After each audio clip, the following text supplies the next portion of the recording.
Hey, we're live. Hey, everybody. Welcome. Hello. It is Hello. the Saturday before Thanksgiving, so I've got my turkey hat on. Anywho. Oh, I didn't connect that. Got some of the regulars here. We'll have others come up. Busy week. Work is busy. My regular work is really busy because when the holiday season comes, you try and get everything done, so that's always busy. But even now, the leaves are screwed up here. You've got half the people did their leaves like a week or two ago, and there were still leaves on the trees. So now in our neighborhood, our town, they'll come by your street and they'll suck up your leaves if you put them like in your front yard. But once your street is done, they'll come back, but you have to have them bagged the second time. The first time they suck them with the industrial vacuum. The second time they want them bagged. So anyway, I got one neighbor 4 houses up from me. I kept telling them, they're coming. Didn't listen. Well, they came a week ago Friday. He didn't do his leaves till that last Saturday. So he's got huge, like 6 feet long, 100 feet wide. I mean, tons and tons of leaves. And I told him, I said, dude, you got to bag these. I'm not bagging them. I said, well, go on the town website. That's what it says. If we've done, and it lists when your town's getting done, when your street's getting done and all that. So he knew ahead of time. So anyway, he's going to need like 20 bags because he said, I'm letting them blow to Kenny's house. No. It was lucky way we had a nice thick rain the other night, nice heavy rain. Oh yeah, they're all sitting there. Yeah, they don't blow if they're wet. No. But he's got a shitload. He's got a ton. And I told the guy, I said, you can't deal with stupid. Yeah, but the thing is, my neighbor next to me, he's got the leaf shredder to borrow. I use it for mine and for his and for my daughters and all that. And I said to him, I said, look, we'll bring it up there. We'll help you out. I said, well, F you then. I don't offer twice. You know what I mean? So whatever. No big deal. I blew mine into the garden this year. Oh, did you shred them though? Did you shred them or you just blew them to keep it warm? I just blew them in there and they'll deteriorate. Yeah. Oh, who else in the basement? Hold on a second. I'll kill them in next spring. Hello, David. Hey, guys. Hey, I haven't seen David for a while. Hello, everybody. How are we doing, gentlemen? Good. So anyway, like I said, the guy dropped off backpack blower and 2 handheld blowers. It was weird. One's a Husqvarna 125B, and a shout out to our good friend Scott, Greasy Shop Rag.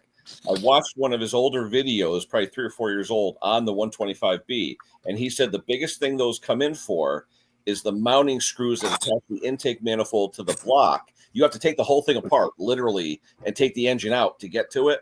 But that's what's wrong. You can take the carb right now, spin and go like that.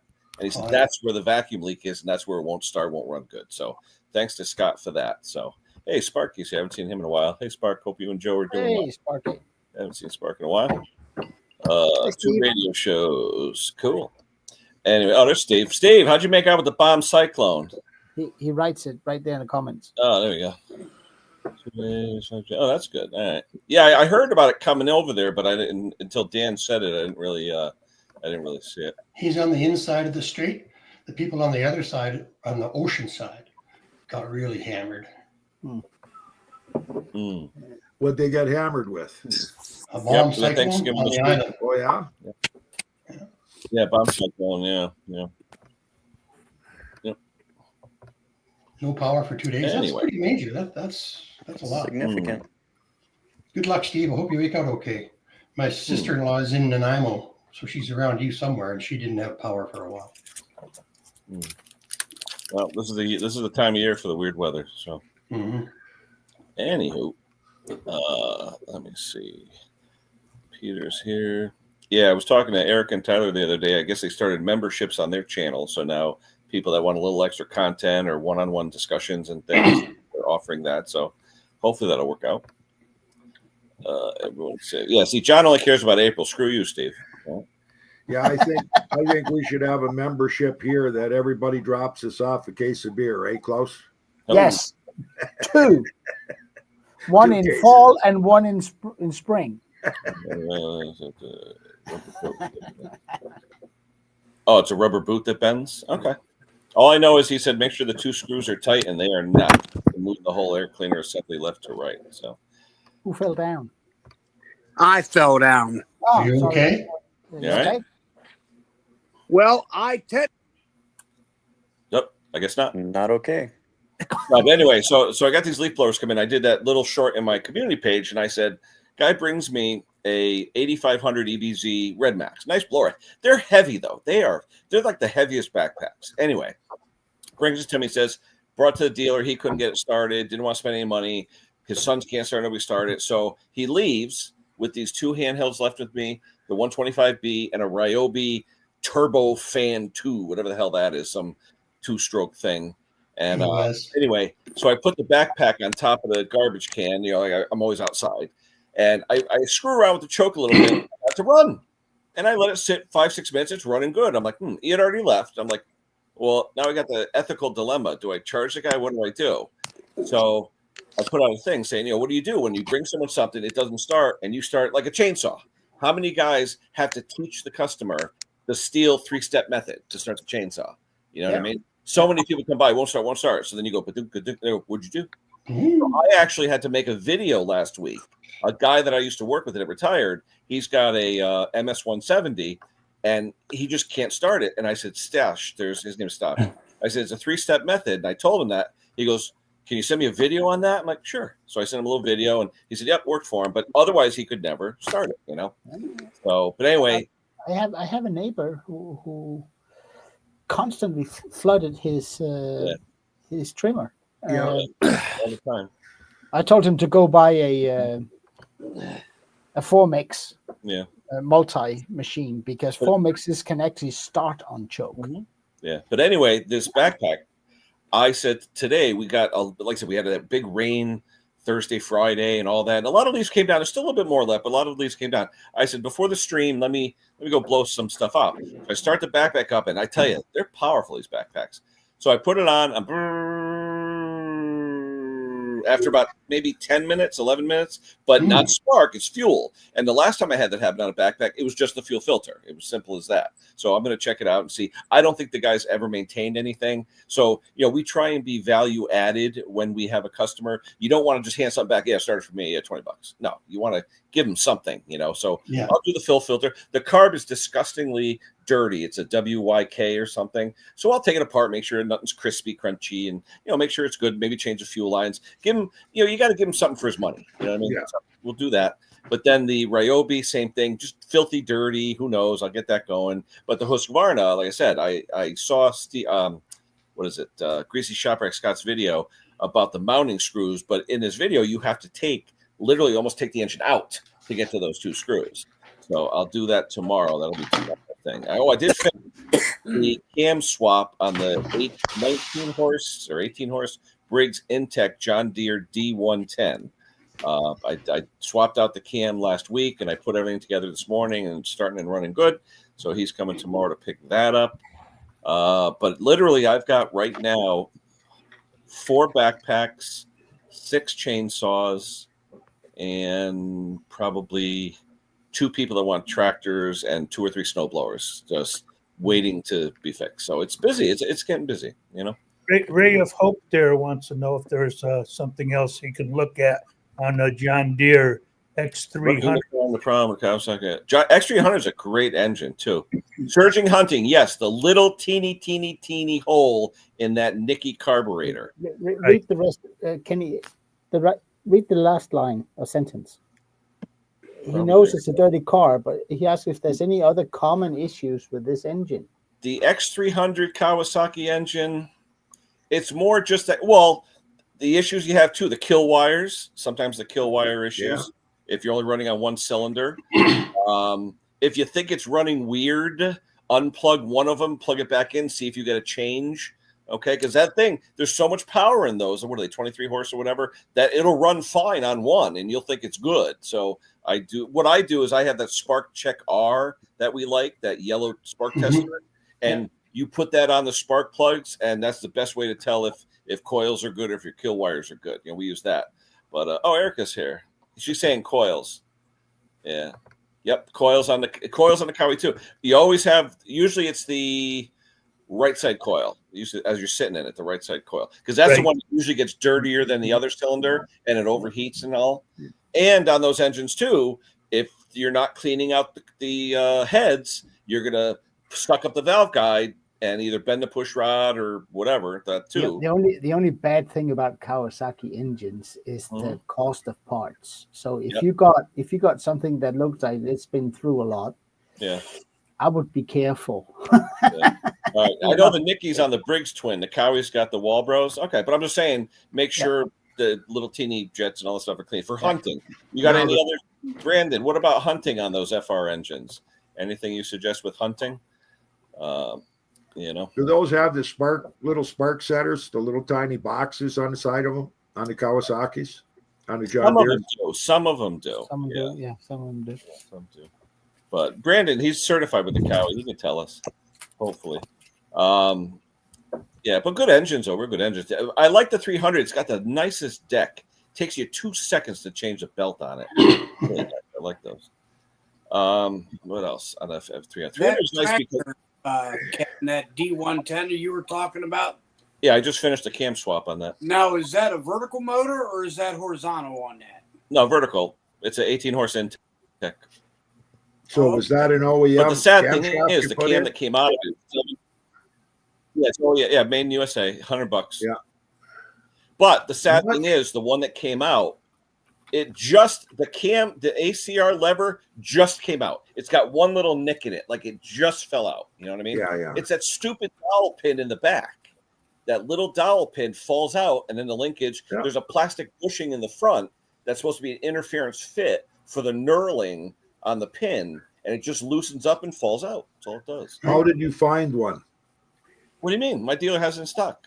They're on back order like crazy when you go to. Not for this one. No, there's 3 or 4 different styles. Okay. This one here, he literally had it on the shelf. It had a manufactured date of February 24, made in USA. So, yeah, he did it. He actually had it on the shelf. I was surprised. I called him up a week ago. He goes, "Yeah, I actually have one." I was like, "Okay." Because what he does is when he does one of these jobs, he'll order 1 or 2. Just in case. But to your point, though, yeah, Briggs with these cams, you know, I won't use the Chinesiums anymore because they only last 6 months. Yeah, or sometimes one start. Yeah, exactly. So, what's he saying? Head gaskets. This one had a decent head gasket. Cams definitely, but I haven't. I did retorque the heads. They weren't that bad, but I did retorque them. It's 7 years old. This engine, 7 years old. Let me see. Nice hat, Wayne. What about me? Yours is a turkey, buddy. Hey, gobble here, Erica. What do you think? All right. Well, she actually didn't notice you had a hat on. Huh. I don't know. Well, in case anybody's interested here, which I doubt, I finally. Oh, you got your furnace fixed in this house. Good for you. It's time. But I'll tell you what, there was more to it than just that pump. And as my father used to say to me, put on a sweater. Well, there was more to it than just that supply either. The auto fill valve was all filled up with muck, and it wasn't letting water into it when we tried to fill it, which is actually, in a way, kind of a good thing, because when that pump failed and it was pumping all the water by that bearing, it's a good thing autofill didn't work, or that would have flooded my basement, because it would have kept pumping city water in there, and it just kept spewing it out. Hey, Erica, I left you a voicemail about this steel magic liquid. I don't know if you got the email. It's supposed to get rid of carbon, only available at steel dealers. I remember seeing it somewhere. I don't know where the hell I saw it. I did see it somewhere. Let's see. Chubby is here. Yeah. Hey, when's Chubby coming over next, Wayne? Chubby was this morning. Did he come for the Did he come for the Tyson almost fight? Yeah. And then this morning the fights were in China, so they started at 3:00 a.m. this morning, Eastern Standard Time. So Chubby came over for 7:00 breakfast. We had breakfast off the Blackstone and watched the rest of the fights. Who was fighting? Anybody good or just? No, the main event was really good. It was Peter Yan and Figueroa. It was a really good fight, 5 rounds. And then what was really great was one of the Chinese girls that's an up-and-coming star for the UFC. She was 1,050 to 1 favorite. She got choked out by the Brazilian, minus 675. Dog. That was a good one. Especially so it was all about points. Yeah, especially knockout if you laid $10 on it, you would have made $675. Wow. Folding head. Oh, okay. There's nothing to check for. I did have something small engine related to share today too. It's not your turn yet. Oh, well, it is my turn. That's it's first in, first talk. That's all right. All right, I'm done right now. Hank, it's your turn. Go ahead. Well, this week, or a couple days only, I worked on my tarp hut, or whatever you want to call it, garage. And I put in a system where I can make videos and watch them with a monitor. Yeah, you got the overhead camera now, right? The camera's overhead. Yeah, that's about all I did was, play around with that. That's cool. What about you, Klaus? Well, I got another thing from Vivor the other day, and it's one of those oil extractors that you hook up to shop air, and it's a nice metal tank and all. Oh, metal! Wow. Yeah. It's really those nice. are about $300 here. They're not cheap. Yeah, no, and when you want to empty the tank, you just reverse the air and it pushes it out. It's super nice. That's really handy. Wow. So I got the camera out and the mic and a little grease in the hair and everything. Is there a model number for that, Klaus? You can share a model number on that thing? It's red. What did it cost, Klaus? About $120 US. Oh, that's a good deal. Yeah, that's a good deal. So I like how it blows it out. I like that. Yeah. I thought maybe people were actually sponsored him on that. I don't know. Yeah, that's nice. And so it gets it. I get the camera rolling, and then we are unboxing, and we are doing this, and I suck up 3 quarts of water to show, and then when I go to want to evacuate that fluid back into there's water everywhere. This thing is leaking like a sieve. I was never tested in the backwards position. No, it's just that the way it's assembled. I mean, they use this liquid thread sealant. Yeah, that's what we use. But not enough. Oh, really? And every little ball valve was leaking and hissing, and I'm like, okie dokie. I'll just write Vivo, ask them what they want to do now, because I'm not showing this. Yeah. And it did start off with that the quick connects for the air didn't fit mine, so I actually had to swap them out on camera as part of it. It's a brand new piece of equipment. You just got it, right? Mm-hmm. So you have to swap stuff out to begin with, which is kind of iffy, but they can't have every single quick connector in the world there. I know. And then when I pressurized it, there was water everywhere. So I think I can't do this. I can't do an unboxing of a new product, and it's basically not working. Right. So I wrote Vivo, asked him, what do you want to do? Because I'm not sure this is going to be a good video for you. And this is one you bought? No, I got it. Oh, they sent it to you. Okay. Yeah, you got to watch. You want to be honest, but you don't want to send them up the river either. Yeah, I'm not sending anyone up any river. I don't want to. I don't do that. I told them already a couple of times that no way. Mm-hmm. I mean, if it's crap when it comes in the box, it's too bad. And then I won't show the video. I mean, but I already made the video that you paid me for with the product. So if you want another video, send another product. So we'll see. That's like HIPAA. They gave me free stuff and it was good, but the stuff I bought was no good. That always happens with HIPAA. Always. Yeah, but I mean, it almost makes sense in a strange way. I mean, guys, it is what it is, because a good quality oil extractor like that costs $500-$700. Well, we bought one close at Princess Auto for on sale, $50 off for $200, and it's the best thing we ever bought. But you have to manually dump it. Yeah, but yours is made of plastic, right? No, steel. Steel. Oh, nice. Steel tank. It's got the glass level tube that tells you how many liters that it's holding. Yeah. The only thing is, it's a manual unloader where you unscrew the one cap. I just put it on the pender lift, put my big jug underneath it, slowly let it down, lay on its side, and I dump it all out into a big container. Yeah. No, but I mean, it I is still- what it is, but it's still a new product, and Yeah. you're basically advertising for them. Hey, that's how we get Yeah. paid. So you don't want a defective product to show up on a video like that. That's not gonna happen. So, but I think I'm gonna tune this one up because all the little ball valves. You know how little ball valves normally is a steel ball that sits in a brass housing. Yeah. Yeah. These ball valves, not so much. Well, it is a steel ball, but then it has two cupped plastic washers on each side that get squished together when you assemble the whole thing. Like a check valve, or No, it's not a check valve. It's just a ball valve, but Yeah, it like fits a in- cheap ball valve yeah. instead of a good one that's maybe got Teflon seats or something. yeah. Exactly. So Yeah. what I decided, I already ordered it. I'm gonna replace all these things on a different Yeah. video. Good And move. a quick connect for the drain and stuff like Yeah. that. So it's going to be okay. It's a Yeah. nice tool. I mean, it really is, and it's got wheels, so you can wheel it around. Yeah. That's nice. So yeah, that was I think the most exciting thing that happened this week. Here it is low season here, really. Here too. Yeah, getting a little slow. We don't have snow blowers and snow throwers and all that stuff.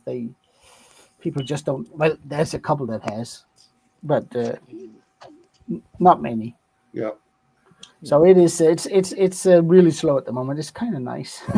It is. Hey, did you guys watch Erica's last one on the Maruyama saw? Yeah. Yeah. I was intrigued by that spring-loaded adjuster, the Yeah. tensioner, and I said, over time, when the spring starts to wear, lose a little bit of its tension, and if you build it up with sawdust inside, you're going to get a real sloppy chain. Yeah. But I mean, I like you got to clean your saw. That the system works fine. Yeah. Mhm. It I does. do like I've hey, look seen who's it. there, Scott. What's going on, brother? Oh, Scott. Hey, How Scott. you doing? What's going on? I want to thank you for that 125 beat. That really helped me out. You there? Hello.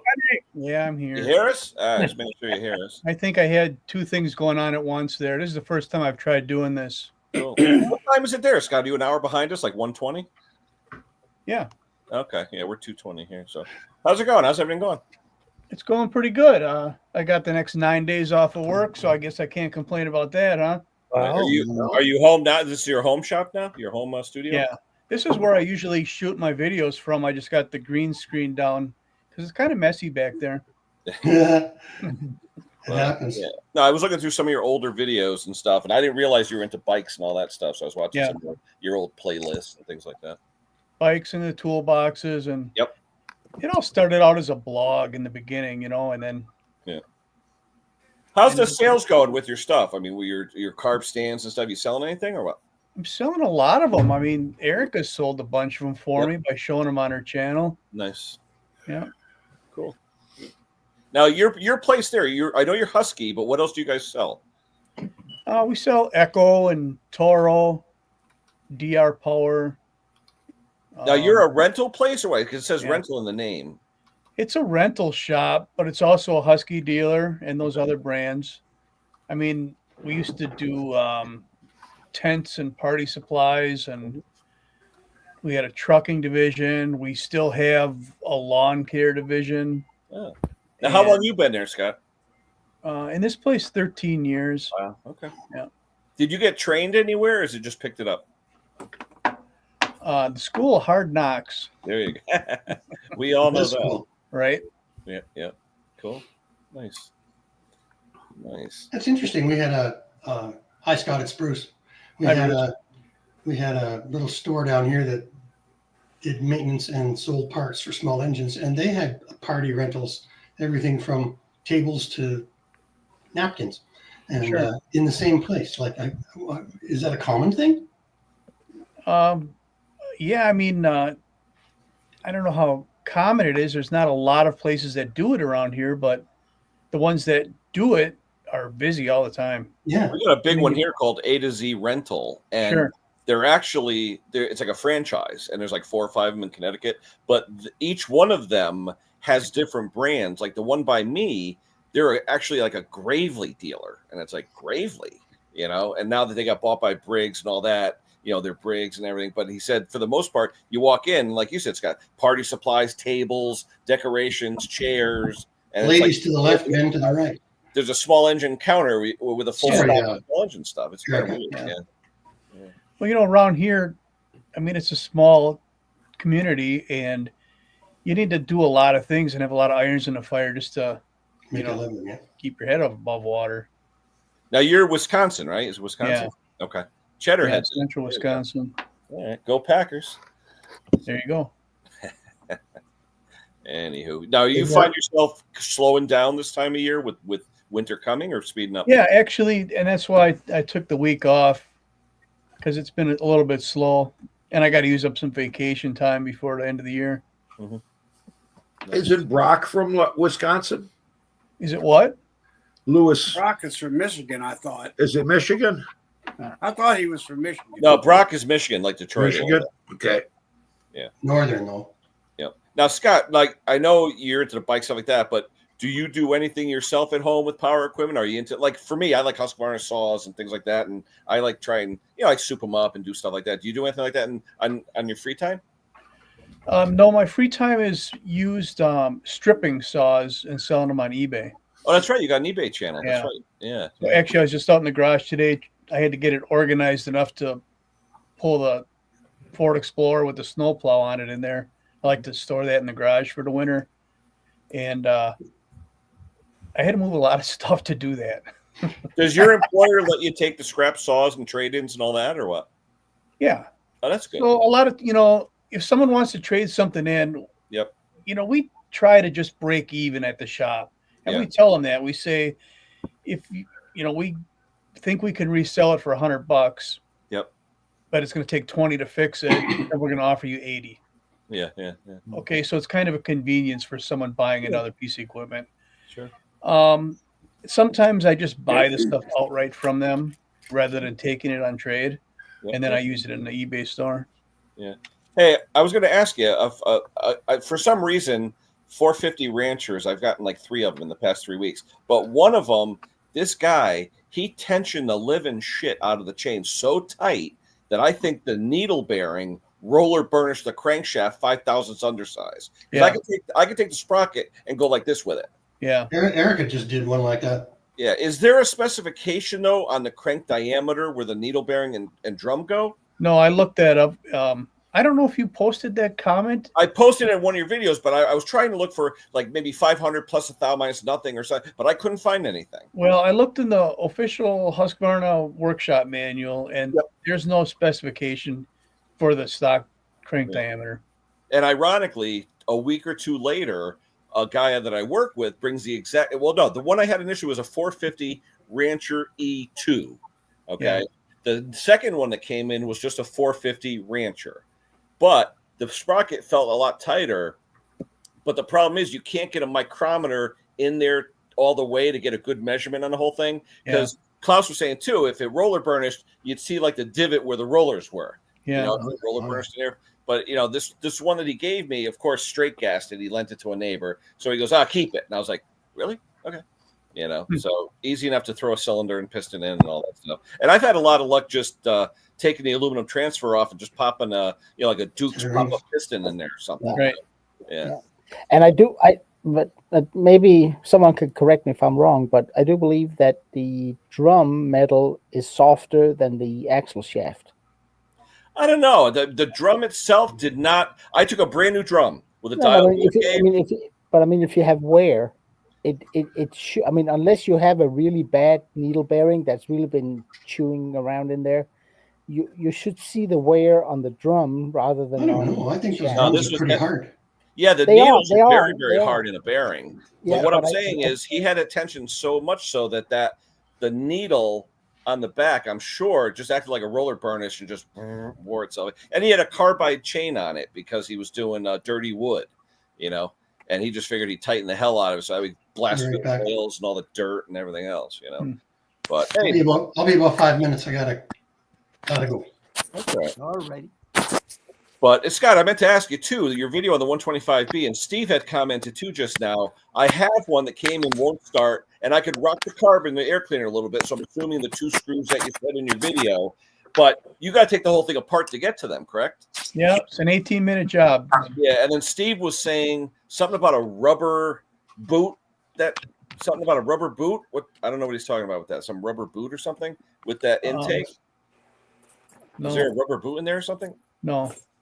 It should be a hard intake, right? That just gets screwed to the block. Okay. It's a plastic insulator block that bolts to the cylinder, screws up from underneath. Yeah, like we're above the gas tank almost. Above the gas tank, right? Yeah, And in order to get at it, you got to be able to pull the motor away from the fan housing. Yep.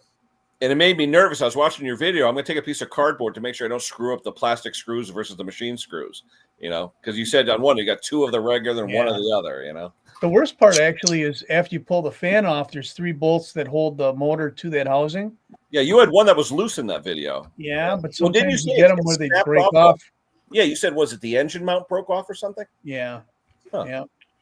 It's once they get loose and that thing rattles in there, then those mounts will break sometimes. And what is it? Just like the aluminum ear? Is it all it is? Yeah, okay. Look at the question that Erica has for Scott.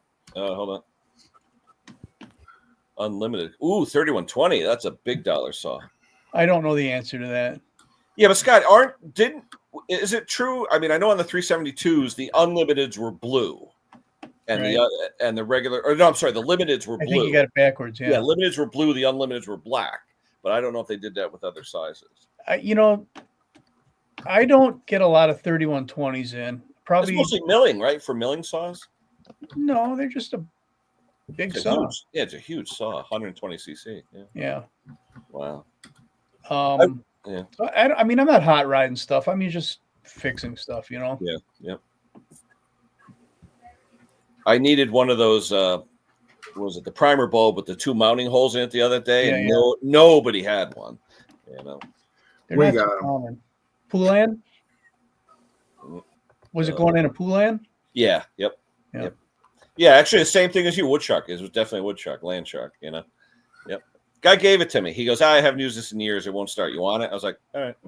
Oh, sweet Jesus. 3120. That over 120 here. cc. That's $2,200 for one of those. Oh, yeah. No, I've worked on a 2100 before, the 2 series, 100 cc. Nice saw, but everyone that brings them to me, they're using them in those sawmills, the portable sawmills, because they need something with the balls to really run all day and keep cool. And I was watching Tin Man the other day. Good.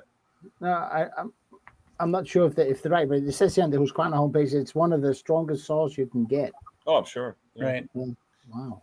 I was watching Tin Man the other day up in Canada, and he was saying he was trying to build a saw for someone to keep cool, and he was adding some holes underneath the ringland adjacent to the exhaust port to squirt some more oil into the cylinder while it's running. I said, that was pretty cool. Yeah. Somebody's in the basement. Who's in the basement? Erica, hold on. Hello. Hello. Hello, Erica. As they say, hello, love. Hello, love. What's going on? Hello. There she is. Work is ended. What, you just hanging around, Erica? Our resident steel lady. She's drinking Tim Hortons. Tim Horton? Yeah. Right? It's a Tim Hortons glass. At least it ain't Starbucks.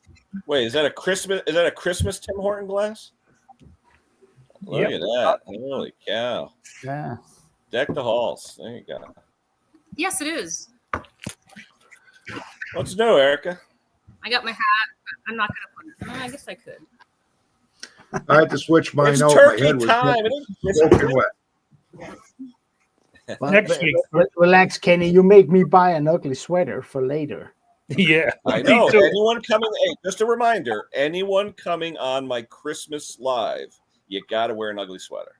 That's it. An ugly sweater. Ugly sweater. I don't care if it's now. Klaus's face on it, but I need an ugly sweater. Okay. Doesn't a rat dropping a dose count? There you go. Nice. Where the hell did Erica go? We lost her. She'll be back. But anyway, I know she started. Scotty, do you have memberships on yours? I know Erica just started memberships on her channel. I don't. No. If it's automatic, I might. But if you got it's where they pay X dollars a month for 3 different levels to get, like she was saying, some one-on-one, like quick chats and things like that. And people have been asking her, "Hey, can I talk to you? Can I call you this, that?" So she says, "Hey, you know what? Make it worth it." So you could keep pretty busy doing that kind of thing. That's what I said to her. I said, "Erica, you're up 14 hours a day with the farm and this and the kids." Right. You know, I'm hoping it doesn't backfire, but it sounds like it's going good. So I was just thinking about that. I was watching her video before I came in here, and they were planting something in the garden. Oh, the garlic. Yeah, they're doing the garlic. Yeah, right. Oh, yeah. Like, when do they find time for all this stuff? I'm telling you. And she's got, 4 or 5 kids? Oh, my God. Right. You know, crazy. About that, every time I make a video for YouTube, I use the hashtag small engine repair. Yep. I don't know if anyone else uses that or not. When I first started doing this a few years back, there was a little under 300 channels that use that same hashtag. Really? And now it's over 700 just 3 years later. Yeah. There's a ton of new small engine channels. There's a lot of them out there now. Yeah, there's a lot of new channels come up lately. Yep. Absolutely. I had to turn my furnace off before it made a bunch of noise. That's right. Erica, what happened? Technical difficulties? Yeah, I clicked the wrong button and turned it off. Did you ever get to that 2-man saw yet or no? No, it's still sitting there. Is it? Okay. I'll get to it when it's not important right now. There's other stuff that is more urgent, and it's not important. What's hot now in the shop? You guys doing snow blowers or what's getting hot? Snow blowers, chainsaws, and we still have lawnmowers coming in. Really? There's a group of people who like to do end of the season servicing instead of in the spring. Yeah. So we have. Well, I like end of the season to get rid of the acid in the oil that builds up over the year. I mean, because it does build up acids and stuff. So I at least do an oil change at the end of the year. You know. Yeah. Now we've got a bit coming in, but we kind of want to end it here. It's getting cold. There's snow in the forecast, and I don't really having lawnmowers sitting out here covered in snow is not ideal, really. You can send me that Cub Cadet battery one anytime you'd like. It freaks me out when I hear you driving it. I don't hear any engine. I'm like, what the hell? That's my little farm tractor. Yeah. Nice. I can't sell it, so I guess I I'm was keeping going to ask if that was one of them pieces you couldn't sell. Couldn't get rid of What does that retail for, Eric? Is like $6,000 or something? 6,500 plus 13% Canadian. Oh man, you really gotta mean it to get. I was gonna say, was that the only one you had, or? No, we had a few of them, but that's the only one that we were left with. Thank goodness, because if I'd been left with 10 of them or something, it could have happened. Some dealers are. Will Cub Cadet make you buy a certain amount based on your annual sales? They set targets for us. Okay. Yes, they don't tell me what models to buy, but they'll tell me dollar amount. Yeah. Place your order. Yeah. The more you sell, the higher the target. It's never ending. Keeps going. Well, I know when COVID hit, my Toro dealer, who I go to all the time, he was saying, we didn't sell shit, and they're making like, oh, you got to, put in your $90,000 or whatever. And he's like, I'm not selling anything. I still got last year's models, And then we don't get any snow. I mean, that kills it, How are the Toro dealers doing now that Toro's being sold in the big box stores? He said they're doing good because most people would rather have the service where the box stores, put it this way. I've been asked by a couple of the box stores to, do I want to put my sticker on stuff? And at first I go, yeah, but like, wait a minute. I'm going to put like 1,000 stickers. I'll never have any time to do anything. You know what I mean? And normally the people that come to you from the box stores beat the shit out of them. You know what I mean? Yeah. And the repairs I don't want to deal with that stuff. You know what I mean? And you got to go to a Toro dealer to buy the parts. Well, I always do, but the problem is when they go to him, he'll look them up, and he always registers his equipment. I mean, do you do that, Eric and Scott? You make sure you register everybody when they buy it? Yeah. My favorite color. Yeah, because I know the box stores don't have to, because the box stores up here they sell Cub Cadet, some of them, and the hardware. There's a hardware store up here called Home Hardware, and they sell steel battery stuff. And I don't think they have to register anything, but we have to register every single thing we sell. Yeah. And it takes a lot of time. It almost takes, like I have the lady who works in the front, like she'll spend hours and hours doing this stuff. But the other when something comes in that was sold at Lowe's, it's never registered, and we have to do it on the customer. Yeah, but how does that work though? If a guy buys it at Lowe's and a month later something goes wrong with it, I mean, I know my dealer puts them to the end of the line because it's like, screw you. You know what I mean? Yeah. So you have to bring out your purchase receipt, okay, and you go to the end of the line.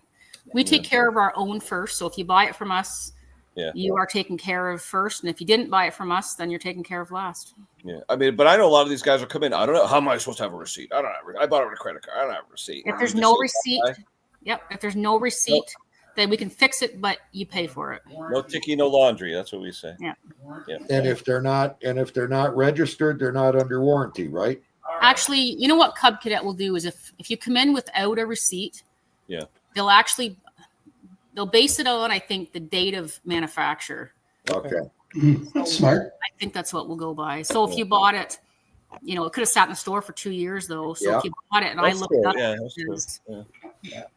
but most people find their receipts pretty quick when they find out they got to pay otherwise. Exactly. Yeah, we actually had a guy say, I bought it a couple of years ago and it's 2024 and the machine's a 2018. Mm-hmm. But I mean, you can have, sometimes, I don't know why dealers does it, but they'll have a machine in for 2 years in the showroom. Mm-hmm. Oh, even longer than that. Yeah. And my dealer's got tons of battery stuff sitting for 2-3 years already. Yeah. So look at this thing. This thing's under warranty until I sell it. It could be here for 10 years. That's the one. Is that the one you were pulling the potatoes with? Yeah, I'm just going to use it. But what would you sell that for since you've been using it? What kind of price? I'd discount it. I don't know. If someone came in and really wanted it, I'd give them a good deal on it. Yeah. Now, what's the battery got on it for a warranty? Yeah, what is the battery in that? Is it 60 volt or what is it? Battery is a 4-year warranty. But what is it? Is it a couple of 60 volters or what is it? It's one, isn't it? Really? Just one? Oh, here, Tyler will tell you. He's right there. Yeah, curious. It's two. It's two great big cells with a whole bunch of little cells. What voltage, though? I don't know. I have to look in the manual. Oh, it doesn't say right on. I know Toros is right on 60V. It's 50 something, 60. Call it 60. Okay, yeah, usually 60. Each one, so you got two 60 volts. It can actually only be 56. But what do you mean? Because of the it can have 60 volts.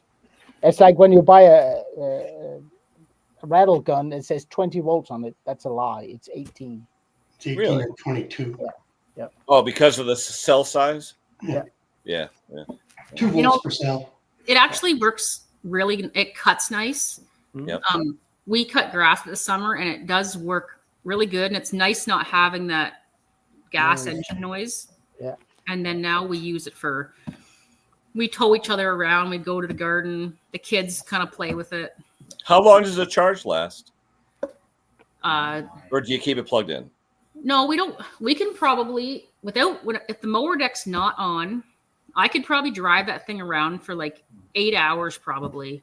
Okay. Wow. I'm actually driving it through a parade tomorrow. I might catch some footage of it. I'm going to cover it in Christmas lights and drive it through. Or was it like a holiday parade for the town? Mm-hmm. Santa Claus parade. Nice. Where are we up to on the, oh my God, what did I do this week? Did we get up to past close? Brett. No, I already done mine. Brett, you're next. Sorry, I just wanted to know if I was in the game or not. Oh, that's okay. No, we're going. I through had the Sorry, I had Tecumseh stuff this week. anything good? What, snow blowers or what? This was a little Craftsman snowblower. I want to say it was made in maybe early to mid 90s. It was the dark green or dark gray, not dark green, dark gray. Mm-hmm. Had a little 5-horse Tecumseh, 22-inch. Everything on it looked good, but it had sat for 5 years, so you know what happened. Yeah. Was it now 5-horse? I just bought a dual shaft 8-horse Tecumseh Snow King for $50 from a guy. Now, generally, those are used in the ones that have the dual shaft with the camshaft, and those are generally the 522s that have that lever that goes left to right for shifting, where it needs the camshaft to run in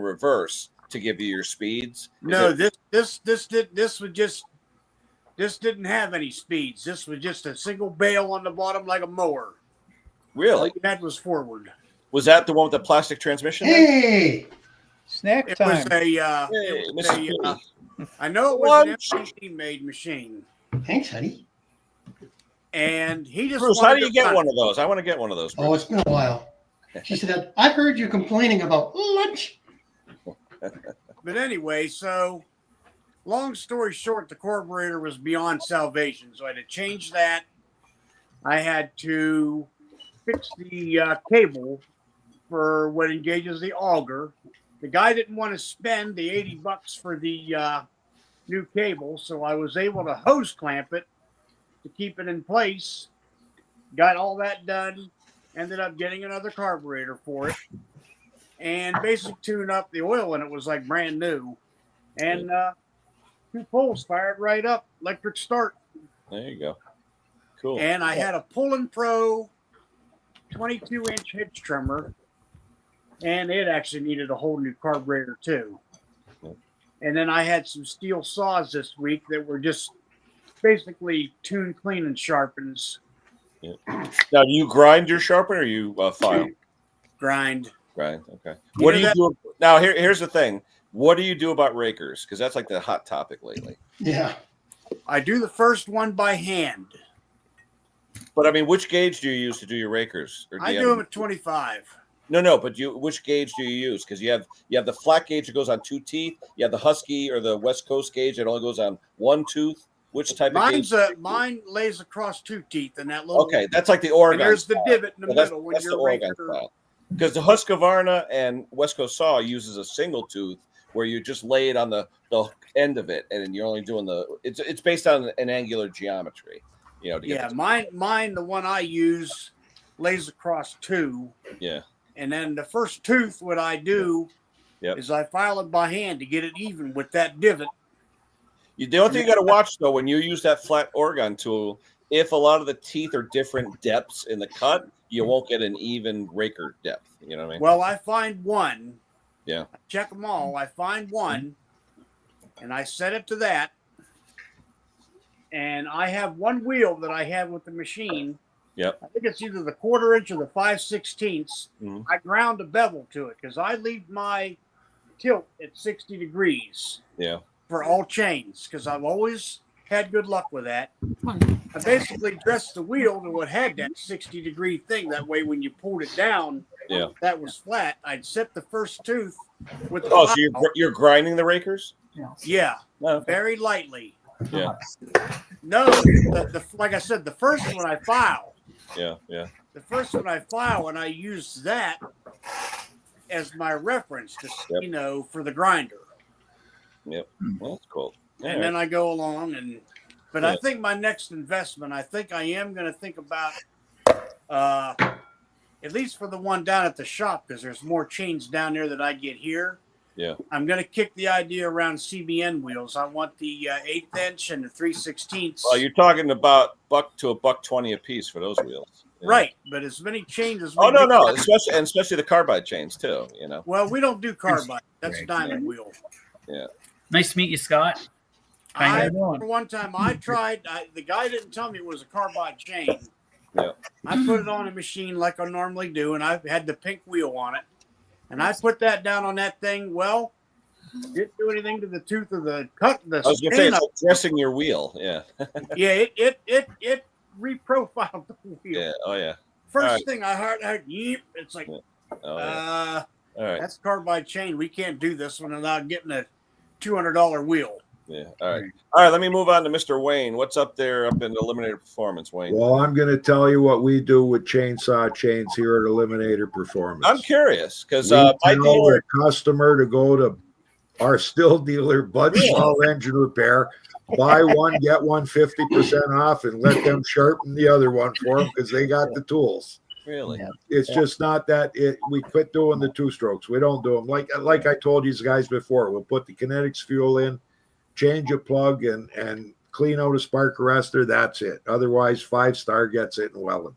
I guess my biggest question with rakers is I see all these videos, and Scott and Erica, you guys do volume, Do you, after you say you file a rake or whatever you do you dress it a little bit, give it a little bit of an angle or curvature to it, or you just screw it and you just file it? It doesn't matter. It never goes into wood. No, we just run it through a machine. Yeah, like Brett was saying, and hit them all at the same time. Set it, forget it. Okay. Yeah. Yeah, I see so many people saying, "Oh, you got to curve the curvature." And I'm like, no, it if never. you got one chain to do, that's wonderful. But if you got 100 pounds Exactly. of chains to do, that's something else. Yeah. The way that I profiled my depth gauge wheel that I use to grind the rakers, it's profiled in such a way so that when it sets the raker, it actually will give you that little bit of a ramp. Yeah. So, anyways, Kenny, big shout out to your buddy Wayne Dogenay for sending us that Spark. I did an improvement on that, and that video's coming out because there is a flaw in that tester. I'm not going to tell you what it is now, but there is a flaw. I will be right back. Okay, I'll wait for your video. But we just had a customer, and I checked. I thought we had worked on this snowblower. It's one of those Toro 721. Wait, Toro and Spark. It's got to be Torch. No, it had a BPR 6ES in it, which is exactly what the parts diagram called for. It's the Snow Clear 721E. Okay. So, anyways, I thought maybe we worked on it before, and the guy brings it here I don't know, a couple weeks ago. He brought it here, and he says he can't get it started. And I said, you either got something in the carb or maybe you're flooding it. So I pulled the plug, and I took a look at it, and the plug was wet, right? So it was getting fuel. So I figured the guy flooded it. So I said, okay, what we'll do is we'll just blow the spark plug off with air, dry it out. We'll give it a shot at carb cleaner, and we'll see if this thing will fire. Fired right up on choke, took it off the choke, ran perfect, shut it off right away. Went and primed it, fired it up again, fired right up, shut it off right away, fired it up again, ran fine. I said, you know what? If there was something in there, it might have pulled it through. I think you were flooding it. So the guy takes it home. Last week, he fired it up, and it ran fine. This week, he called Jake, and he said, it's firing up, but it's dying on me. It's not staying running. So Jake said there must have been something in the carb. Now, the last time he brought it, it was no charge. So this time he's bringing it. I pull up his name on our invoice sheets, and I look, and I say, shit, we've never worked on this thing before. So I go and I take the carburetor out. And when he brought it, I tried to fire it up, and on choke, it wouldn't fire. Off choke, it give a sputter, and then it died. So I said, there must be something in the carburetor. Now, that's the 721 you said? Yeah, the Snow Clear 721 with the paddles on it. Okay. Yeah. So, anyways, take the carb off. Check out the bowl, and there is some ethanol breakdown, but I mean it's tiny particles of, you know what I mean? It's not a lot of gel. That's like a Walbro LMT style carb. It's a regular. Yeah. All in all, the fuel that looked like what was in the carb bowl and what was in the carburetor, it didn't look that bad that this thing shouldn't have been running. You know what I mean? Like, I looked at the jets, didn't blow them out, took a look. It looked like there was a lot of opening on the main, but maybe a little bit of ethanol piece in there, just tiny. I mean, nothing major. Yeah. So anyways, take it out, put it in the ultrasonic cleaner. Well, it's in the ultrasonic cleaner. I said, you know what? I'm going to pull the plug out, and I'm going to use the comparator to test it against the new plug. Yeah. What a difference. We talk white versus blue spark, or I'm talking about a spark that on the one that was in there, the spark was only like a 1 point little tiny spark that was coming right out of the center point of the electrode. Yep. When I put the new plug on, you're getting all kinds of massive sparking going to from the electrode. You know what I mean? It's massive. And in all reality, I think the problem here was that spark plug. It was giving spark, but not enough. And then he would flood it. You know what I mean? Yep. So anyways, the carb's cleaned anyways. I expect this thing to fire up and run like a clock. And if he uses the kinetic fuels again at the end of the year for storage instead of running it dry, if he wants to spend the $15, I think he'll be fine every year. But Tom, I was commenting on Tom's about how profit margins have dropped down since over 6 years that we've been selling the kinetics fuel, because you don't get those customers back for carb cleanings the following year. I've taken a look at it. All the customers that have bought kinetics fuels where they used to come every year for a carb cleaning. We don't get that anymore. Right. Now we get, but still, Wayne, you, to be honest, we want the customer that comes in every year for a service. oh yeah, but these guys, they won't come every year. Now they're every 2 years for service. As long as it starts, and I don't have to clean the car. No, but you're pretty sure they'll come back to you because They still are. You. Not only that, the 10 people they referred to us because holy shit, my machine's been running for like a clock. Yeah. Plus, I also tell them how to change their own oil if they want to change their oil. Yeah. And take a look at. So then now we'll get some that only bring the machine in.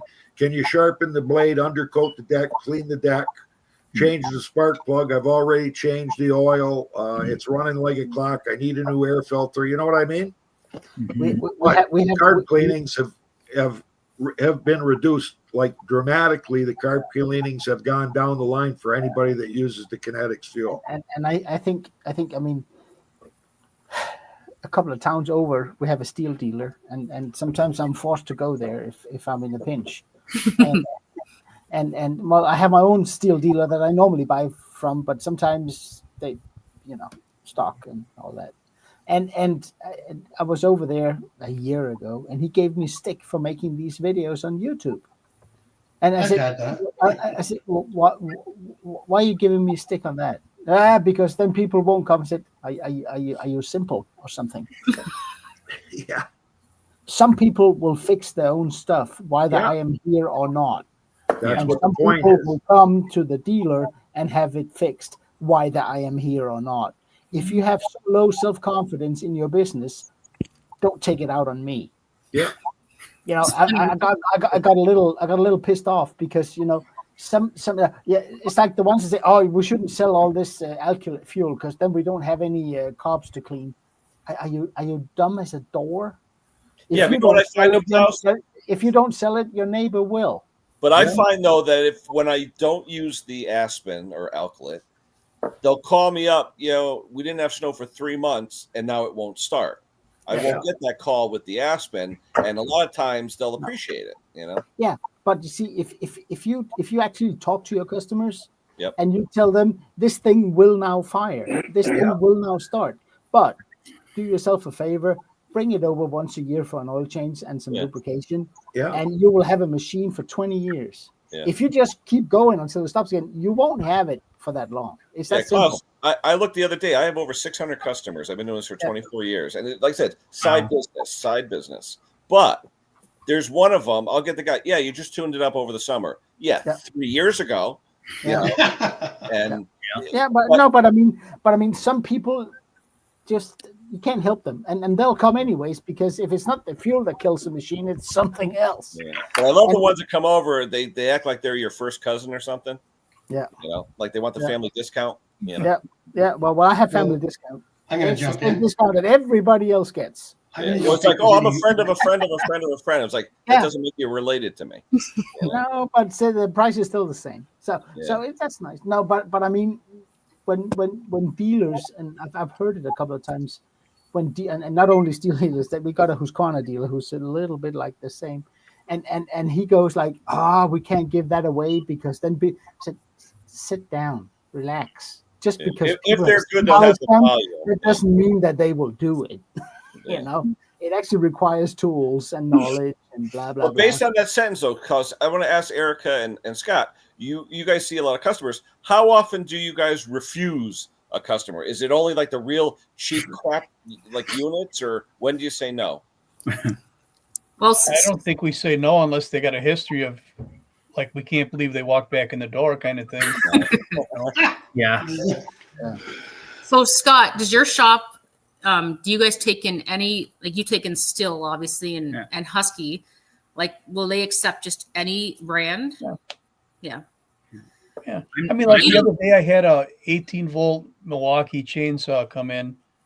I mean, there's nothing you can do to the thing because everything inside is one part number. All the electronics from the battery connection through the switches, controller, motor, it's all soldered together. Yeah. At one part number, it's like 3/4 the price of the whole saw if you replaced it. Don't tell me that, because I Wait, you just bought one? I got an 18 volt, yeah. What did you see yesterday? Benchmark? If you don't wreck it, it's The fine. benchmark pole saw come in the front. I've never heard of it. Oh yeah, benchmark from Home Hardware. Home Hardware. He wanted to leave it to have the chain sharpened, and the chain was off the bar. So I went out front and I'm like, what the heck is this? And I got it back together. I think it's okay. I don't know. I wasn't letting him leave it. Anyway. So we are kind of pickier in what we let and what we take in. So as you've seen the steel stuff, like it keeps us more than busy. If we let every single thing that came in the front door get dropped off, we would be probably 12 weeks behind right now, and that's just no good. Yeah. So most customers appreciate you at least trying to fix their junk, you know. Yeah. Or if you take that talk, I mean, I have good luck with this. That might be different somewhere, but I tell people, you come in here with the cheapo saw that you bought 3 years ago. It's a nice saw, and you're probably happy with it. If I'm going to fix it, it's most likely going to be a bill that is higher than the price that you paid for it. Yeah. Now, are you sure you want this done? And most people go, oh, no, I don't want that done. I said, that's a smart move. But what should I get? I said, go over to the steel dealer over there. Go find yourself a nice little 170 or something in that range, because you're only doing a little firewood and a little trimming. And these guys, they come back, oh, it's the best saw ever. And I buy that fuel from them, and it just runs crazy. It's a nice saw. You got what you... And people appreciate when you're honest. I mean, we have shops here in my area. They will take in anything, and they will fix it, and you will pay for it. Yeah, we won't do that here. And then somebody will bring us something close, like even a snowblower, and I'll say, for what it's going to cost you to fix this snowblower, here's what you can buy off of me. And I show them what I've got for the same price that his bill's going to be. Wow, that's a nice machine. How much that cost? I said, going to cost less than fixing your machine, buddy. Your thing. I said, I don't even know if I could get your wheels off the axles. I know. And you know what? I and maybe it's just because I'm a backyard, spare time, all that stuff. But people, I find that people gain some sort of respect for you when you say that. Yeah, I just told you your baby's ugly and you should get another, but you will save money in the long run. Yeah. And the ones that do, most people appreciate it. The odd person gets offended, but yeah, they do, but they'll get offended about anything. Ladies, you want a banana for that monkey? Some of these people that bring in equipment have abused it so bad. Like I remember the one guy, he brought in a self-propelled mower, a beautiful 8.75 engine on it, so it's got a commercial engine, but the deck has got. I mean, it's rotting through. I can tell you that if I clean the stuff under the deck, I'm going to create gigantic holes. So I say, listen, you don't want to fix this. Why not? Well, look at the deck. He said, what's wrong with the deck? And I start showing him, and I press in where the bubbling is. It's breaking through. I said, you're going to spend 150 to 160 bucks for me to do this. It's not worth it. You sure you want to spend the money? The guy said yes. When he picked it up, he was happy, but he said, did you clean under the deck? I said, no, I told you I wouldn't touch under the deck, because if I scrape it, pieces of the deck are going to come out. I said, the only thing holding your deck together is 2 inches of grass that's stuck to the bottom of that. It's the only thing that's holding that deck together. I said, I'll tell you what, though, if you get another year out of it, you want to sell this thing, I'll give you 30 bucks just to get that engine. Get that IC big. Yeah, that engine. I want that engine because I can put that on a good deck and sell it as a commercial mower. Yeah. Cool. All right, Brucey, your turn, buddy. Well, first of all, I'm going to show you this. Us Canadians can relate. Hang on. Oh, wait. Snow. Oh. There's a screen there. Is that Frank outside? No, that's not Frank. Oh my Lord! That's Frank, why I'm dressed up like. That's not Frank. I just put my work clothes on. I've got sidewalks to do. Got my 7 foot. Yeah, where I live, we call this storm of the century with snow. Really? Well, we got lucky because we had no snow on the ground until the 20th of November. for us, that's fantastic. That's odd, yeah. Bruce, anyone ever tell you you look like Red Green? Yeah, just remember, if the girls don't find you handy, they got to find you handy. Bruce and I matched. We We got a both plaid like thing our going plaid. Mhm.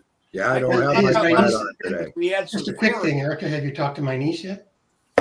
Online? I have not spoke to her yet, but I've got the emails from her, and we will. Good. Oh, that's good enough. That's like talking. Yeah. So I that gentleman 2 weeks ago that had that Olympic saw. Is he? I think he's in the chat. Is he? Is he in there this week? Who was it? Oh, I'm trying to think of his name. Shoot. Yeah, the one that bought a second carburetor with the good needles. Yeah, but he had to really search for it. Yeah, yeah. I've got an Olympic saw here that's about 20 years older than his. I said to him, that looks new compared to the one I got. The one I have doesn't even have rubber on the handle. Yeah, I don't think he's here today. Yeah. Okay. But I got it running, but it would run. It's probably crank seals because I could run it for 4 or 5 minutes and then it would. So Yeah. anyway, and then I've been getting rid of. I've parted out 2 Chinese mowers this last week. One is a Power Mower, and the other is a Power Smart. Oh boy, So, Power Smart. Yeah, Power Smart. That's the one that when you look at it, the design is nice, right, Wayne? You see it. Good looking machine. It's got the split case like the But too much 160. plastic. I don't know. Power Smart. It's the plastic. But you look at the rewind and the cover and the gas tank's a nice deal. It comes off with 3 nuts. Like it's all really nice. But Power Smart has a great support. POS. Yeah. So I got one more that I have a bad carb, and I worked on the carb. I even changed the float in the carb, and it always tested good with my pressure tester. But I think what's happening is that the float, when there's fluid in the bowl, the float is rubbing up and down against the side of the bowl, and because upside down it tests great. When you turn it upside down, it leaks. How does it rub against the side though? It shouldn't. The 2 posts shouldn't allow it. Okay, so I found a bad float in it, and I checked it to the one that I stole out of another Chinese carburetor, and the axle shaft where that pin goes through was off, and the float was not sitting straight. Can you believe that? So now it's leaking again, and it's I don't think there's 5 hours on the machine, obviously, and the 1/4 inch line from the tank to the carb was leaking, and it was dripping down the line and off the tip of the carb, just like it looked like a carb leak. Yeah, I finally found it. Well, I sent a message off to Power Smart, and they confirmed they got it, and they said they're going to get back to me about the plastic piece on the front. The front piece, that holds the front tight wheels on. So I said, if you have redesigned it, please quote me on the price and shipping to my address. I haven't heard back yet, but all I know is that part's on back order, so that's how many of them are breaking. They're still taking another machine apart over at the warehouse. The engine, I'm going to tell you right now, the engine's coming off of that and going on I think it's a Brute self-propelled mower deck. Oh, yeah. That's what it's going. The Briggs Brute, the yellow and black ones. Yeah. Hey, Scott, I want to ask Scott a question. I saw a video from a guy, because there's, like you said, 700 small engine channels now. There was a guy with the Poulon Pro, the yellow one. And I don't know why, but these guys think a Poulon Pro 50cc saw can run a 34-inch bar. I don't know why. But anyway. Because it's a Pro. Yeah. But he said the best solution for a non-starting Poulon when it's hot is to regap the plug. He's saying the plug gap get smaller or something, and he says all I do is regap it to 30 thou, and they start every time. Have you seen that anywhere with Poulon saws? Have you ever seen a spark plug gap get smaller? No. Well, I've seen it get smaller with carbon buildup. Oh. Yeah. It's going to conduct back He's to ground saying anyway. small from the factory. Poulon But isn't and an older Poulon the color sauce I just shy away from because No, but the old Poulon Pros are just Huskies, right? The old ones.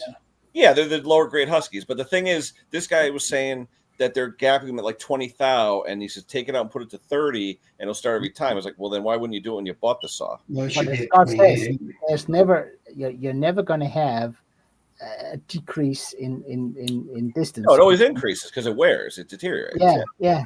But I've seen it where carbon builds up, and I've seen them actually shut with a piece of carbon in there. Oh, I've seen that too on a burner. Yeah.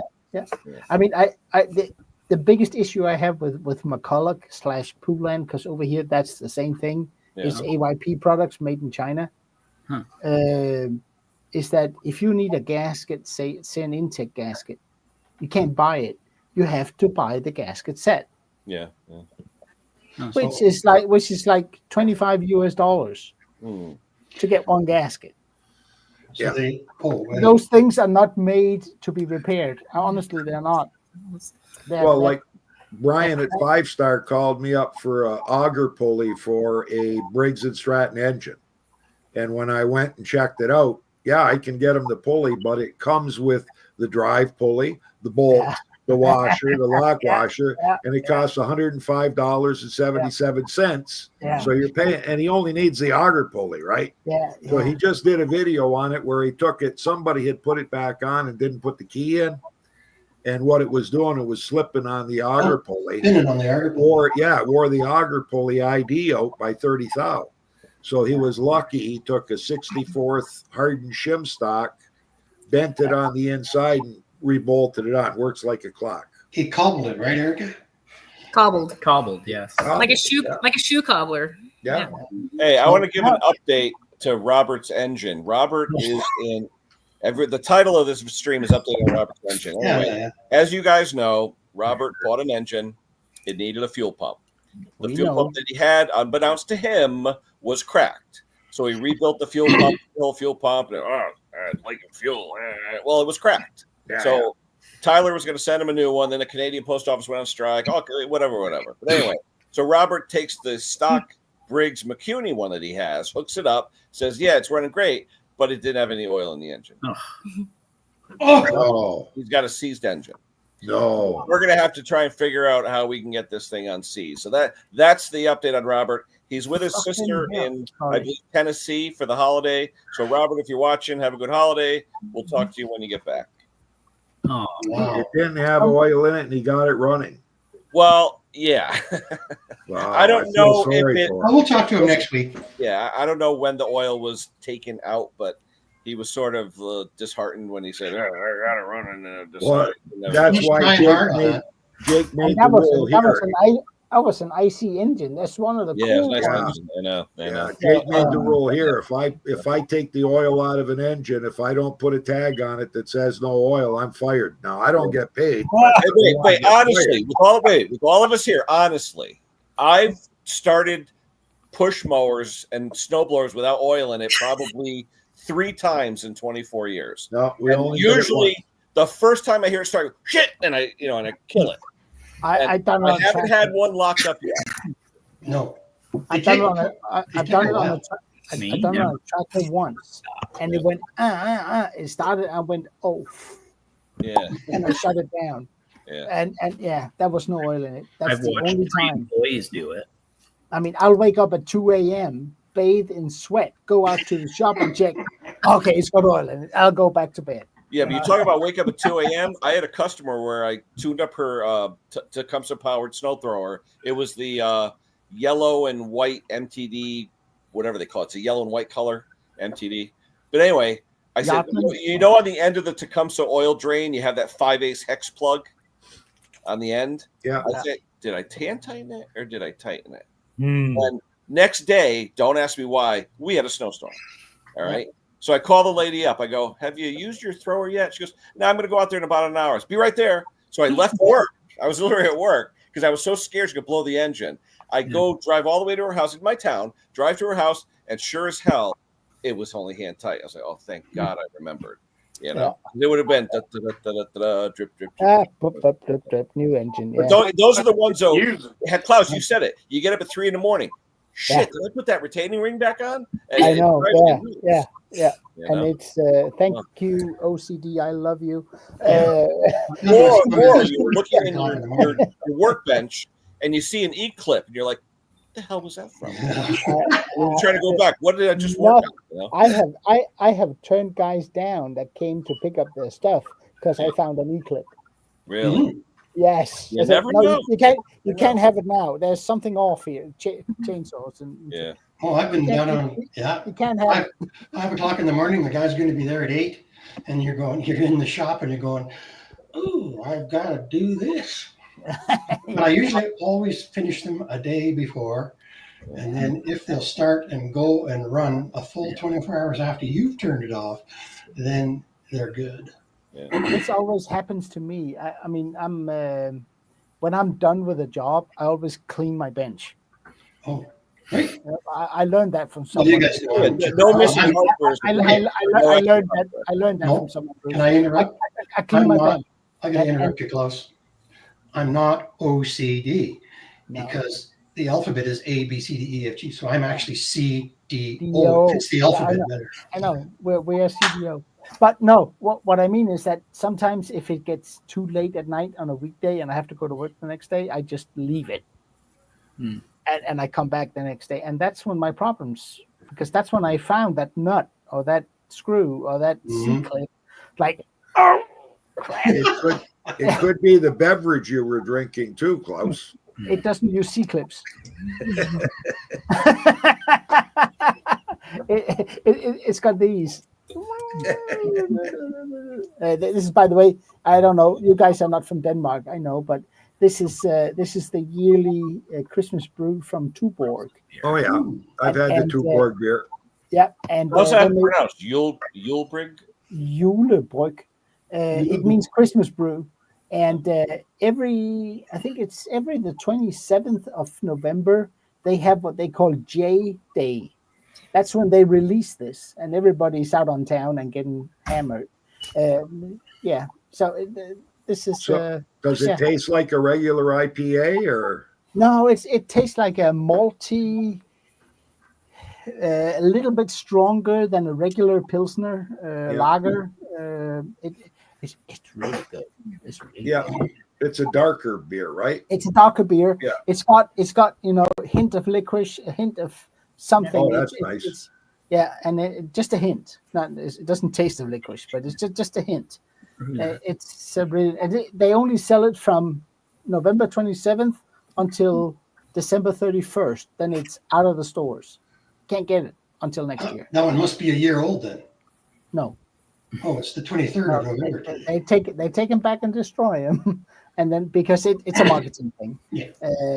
It comes out. Yeah. So Tuborg Christmas brew is. There you go. You ever get around these parts of the world? You gotta. Jason's not in the comments this week, right? No, he's in. He wanted to know about the engine. That's why I said it. Jason from Pate? Yeah, he's in the comments. He's in. Because I watched his video. He's got a new company doing the filming for him. It's called Main Jet Emulsion Tube Productions. Oh. Jason, if you're listening, I still think you need to find the main jet for that 16-horse Honda instead of using one from a 6-horse Honda. I think you need a bigger jet.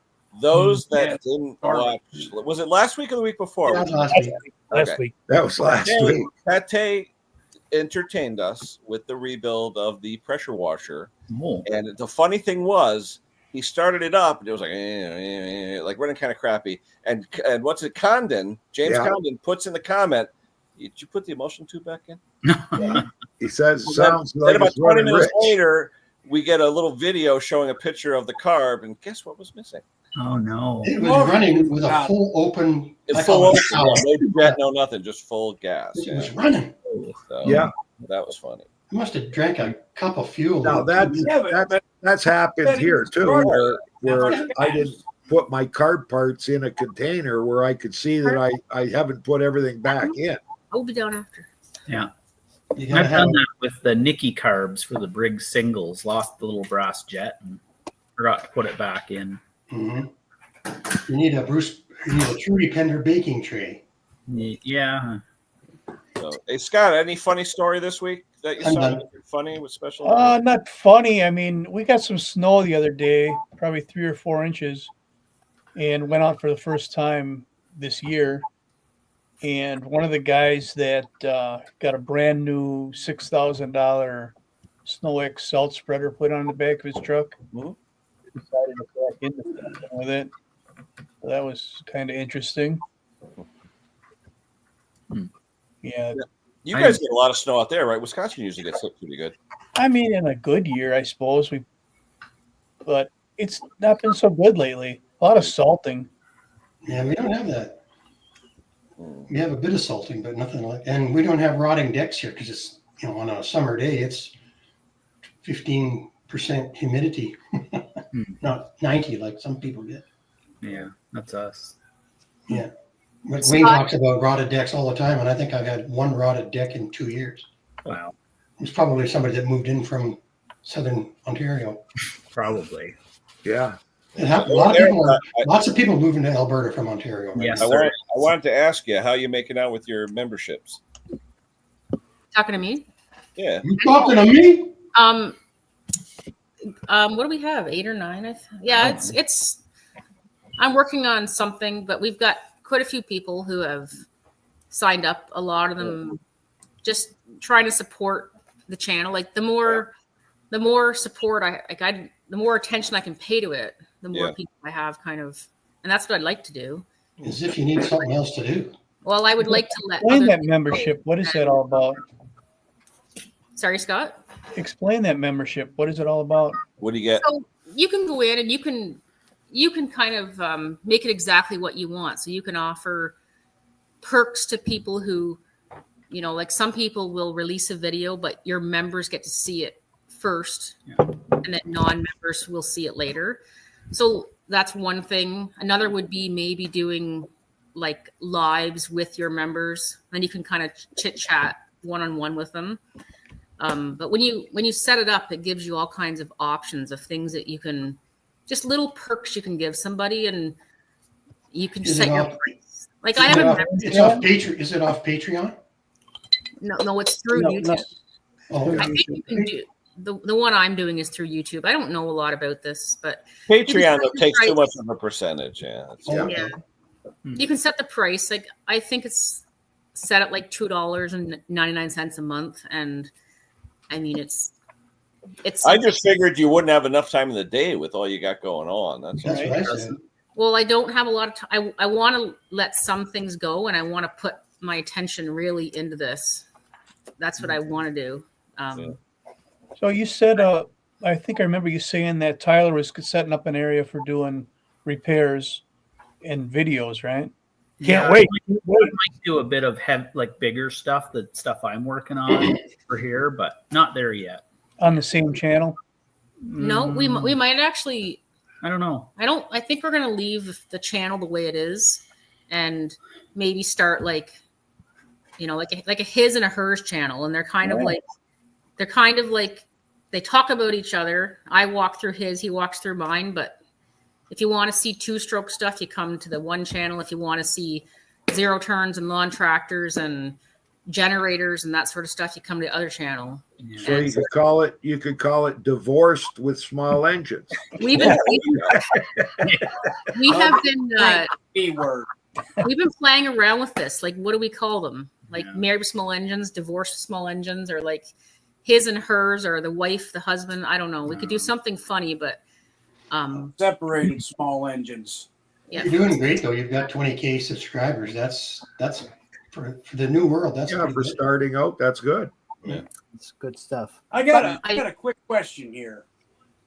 About subscriptions. Did Chicanic decide she didn't want to do that anymore? Because she doesn't mention it anymore. You gotta ask Chicanic. We don't. What she doesn't ask you to subscribe? Is that what you're asking? No, she doesn't. She had a thing she was doing around this time last year. Oh, Mechanics or Manics, something like that. And there was a subscription where you got the extra content and all that. I think she's still got a membership. Yeah, but she doesn't. That's a membership thing. Anymore. I don't know. The question should actually be put to Chicanic. She would know. Well, yeah. Go on her station. Ask her. I do. You can't get a comment in. No, see, that's what happens when you get really big and you get all kinds of comments. You can't answer them all.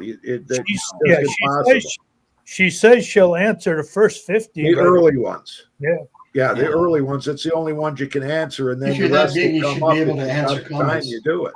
Yeah, I have a rule that I will answer any question on the last 2 videos I put up. Yeah. And then I break that rule. But I but that's because I only have about 9,000 subscribers. I can still handle it. But I can see why if you got like 50,000, you're like, shoot, you can't. You need to be able to at least say something to everyone that's commented, you know. I have 46,000, and I sit down and I take a timeout in the week to answer all the comments. Yeah. Hey, Erica, I've got the word for you. It's estranged with small. Well, there you go. Kenny, you were talking about some magical steel product that you wanted to ask about. Well, I remember someone selling a steel product that you poured into a combustion chamber on a chainsaw upside down. You let it sit overnight. It dissolved the carbon. A steel product. Yeah. I just forgot what the name. I can't find it. Yeah. I don't know of anything That's steel sold carbon. carbon remover. Apparently, a friend of mine, he had a lot of carbon buildup, and I don't want to. What did he run? Red Armor? He says it cleaned his engines out. I don't know. Not sure. Yeah, Echo Red Armor. Yeah, steel. Carb spray will dissolve carbon. Carb spray will dissolve carbon. Yeah, I like leaving it in there. Mopar what is steel engine combustion chamber cleaner works good. I don't know on saws, but Now, close. If you're using Aspen from the beginning when it's brand new, are you going to get any carbon buildup in the engine? Very little, right? Hardly anything. Even with a clogged up air filter, you will not get deposit. Yeah, that's correct. Yeah, really, it's amazing. Yeah, they stay yeah, engines are like brand new. I mean, I have pro guys that comes in with their saws to me, and some of them let them run for 2 or 3 years. They don't bring them until they stop running. Yeah, of course not. Right, it's a tool. and I'll look at the spark plug and say, this spark plug. Look at that. Where's the part number? I gotta write that down. Hold on. Yeah, hold it there. 7, 8. Okay, read it out, and I'll put it in the chat. 8018. Got to pull back a little bit to focus on the part number. Come on. 0781 313 I'll have to see if I can get that. 8018, I think. I haven't. My dealer can't get it in the States here. Hold on. What's the is it 6 read it out again. 07? Oh no, it's an 070. Hold on. 0701 313 8018. Hold on. Let me because I remember somebody doing a video on it years ago, and I asked my dealer, he goes, I don't know what that is. So is that stuff that he put it in a chainsaw, tilted upside down so it's where the combustion chamber is, and the next morning he started up, it blew all this crap. I don't know if this is it or not. Can you check that, Ken? Yeah. Say the numbers again, Kenny. 0701 Oops. 313. Hold on. 0701 313 8018. I'm gonna go look. That's an 8 ounce or a 0.24 liter bottle of engine decarbonizer. Disregard the first one there, guys. Nope. It's not available. What did you say, Erica? You got some? Oh, he's gone to look it up in the computer. My guy in the States, he can get it. It's not available in Europe here either. Yeah. I'm gonna cut and paste that into. The Canadian steel site is down for the weekend. No, the video I saw was from 2017 that showed it. Yeah. There's another product that works pretty good. It's Quicksilver Power Tune Decarbonizer. You can get it in a spray can and just, if you're looking to clean some parts up, it works pretty good. Was that more an automotive product, though, Scott? I think it's from Mercury Marine, if I'm right. Okay. All right. Yeah. But see, the thing I is, want you guys' personal opinion on something. With a two-stroke, you can't put anything in the fuel that'll remove carbon while the engine is running, because it'll screw up the cooling. It'll screw up the lubrication of the engine. Right. This stuff we just pull the plug and spray it in there. Yeah, exactly. That it's got to be something like that. Yeah, I did Google will not recognize that number. I did see an MS361 with so much carbon it broke the piston. Oh, neat. Yeah, it's here they sell it in the marine stores. Yeah, for 4-stroke engines. Yeah. We're talking about additives. I want you guys' personal opinion on it. because I've had good luck with it. Stable 360. I haven't seen anything work. Okay, here we go on stabilizer. Yeah, it happens again. So the big issue here, and I'm going to tell you right now, the best two most comprehensive stabilizer videos I've seen are Terrell Fixes All, and the what's the channel, Project Farm. Two excellent, right? Yeah. Now Terrell says snake oil, stabilizers are snake oil, but if you watch the video that he did after 5 months of storage, a bunch of those stabilizers had 0 ethanol in the carb bowl when he removed them. Yeah. Now the one, and no, I'm not cutting down but Startron, he said, had more gel in it than the 87 10% fuel had without any stabilizer in it. So I don't know. He said the Seafoam had ethanol gel in it. Yeah. I don't know who makes the additive fuel fit for Briggs & Stratton. Some say it's stable. Some say, I don't know. I use Briggs & Stratton fuel fit additive in all my shop gas. All the time. 24/7, all year, blah, blah, blah. My own personal lawnmower runs on shop gas. Yeah, now here all our fuel used to be K100S Plus, and now it's BG Products SC2. But I never find water in the bowl of my carburetor. I only service my own personal lawnmower once a year. Yeah. It's a Honda, right? And I only service it once a year. I drain the bowl every year. I have never found water in it. It does about 50 hours a year. It's exactly like mine. Yeah, and I know that my gas is always fresh because I buy 10 liters at a time, and then I use it on machines, and then I go and buy another 10 liters, and but I always put that fuel fit in, and I have no issues with water. And this is 5% ethanol. I buy this. We can get 5 and 10%. I buy the 5%. I can still get 0% ethanol here, but I got to buy premium. Lucky SOB. Is that because it's Alberta? Because we're the Texas of Canada. Yeah, because you must have an exemption from the federal government or something. We got a redneck premier. Yeah. Yeah. Well, you got 0 ethanol fuel too. So when people tell me that does it work or not, well, the stuff I use I think works based on my observations. Will it cure bad? Will it make bad fuel into good fuel? No. Will